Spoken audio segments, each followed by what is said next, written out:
Ya. Kalau hukum fikih semacam ini.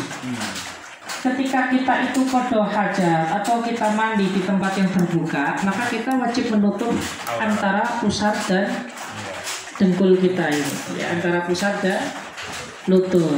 Ini wajib. Tetapi ketika di tempat tertutup, di mana kita tidak mungkin dilihat oleh orang, maka kita punya dua pilihan, antara melepas semuanya ataupun mengenakan baju basahan. Dan ini adalah pilihan. Meskipun yang terbaik itu adalah tetap kita itu menutup sawaten. Itu adalah yang terbaik. Tetapi itu pilihan. Pilihan. Itu adalah pilihan, bukan kewajiban. Artinya mana yang paling memungkinkan silahkan dilaksanakan. Tetap sah ya? Tetap sah. Dengan catatan tadi ya, baju yang kita kenakan itu tidak menghalangi air sampai ke kulit. Itu tetap menjadi sebuah catatan pokok itu.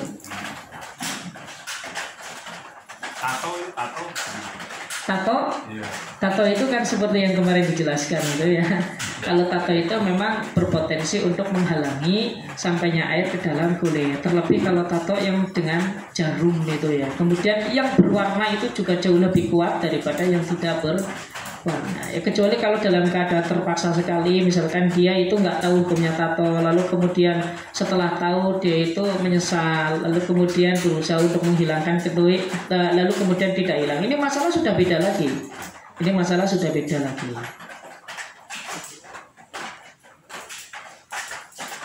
Monggo sambil diskusi ya. Oh nggak Pak Dokter. Biasa, monggo. Ada pertanyaan.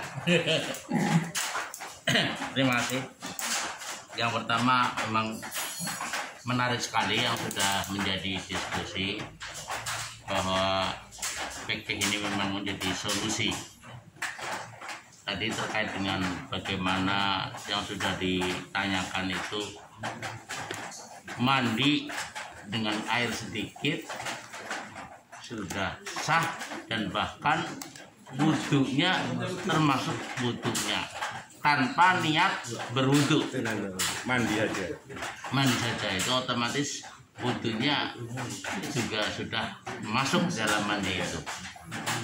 Tetapi tadi disampaikan oleh Pak Sutardi kurang marem wudhu, tapi lagi air yang lain. Jadi ini masuknya berarti dalam ranah afdoluhu atau sama saja sebetulnya. Hati-hatian. Sebenarnya kalau dari segi keabdolan itu memang at-tajrid atau al-faslu itu aula minal jami'. Kecuali di dalam masalah madmadah sama istinsya, itu al-jam'u mengumpulkan itu lebih baik daripada memisahkan.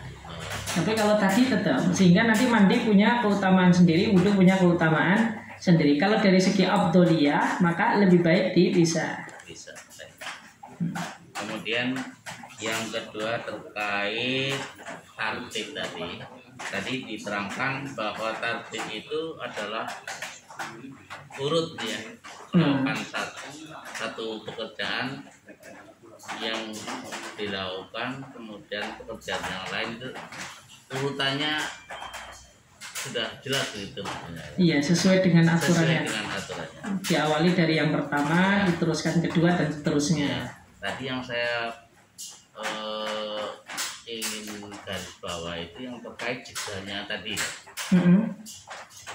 Di sini niat wudhu sudah basuh muka dengan niat untuk wudhu di sini. Terus jalan sana baru basuh tangan di rumah gitu. Terus udah jalan-jalan lagi makanya ini saya pertanyaan sampai batasan mana begitu, sampai batasan kepantasan itu pakai kepantasan apa pakai apa nanti itu yang terkait dengan tartib itu tentang jedanya tadi itu loh.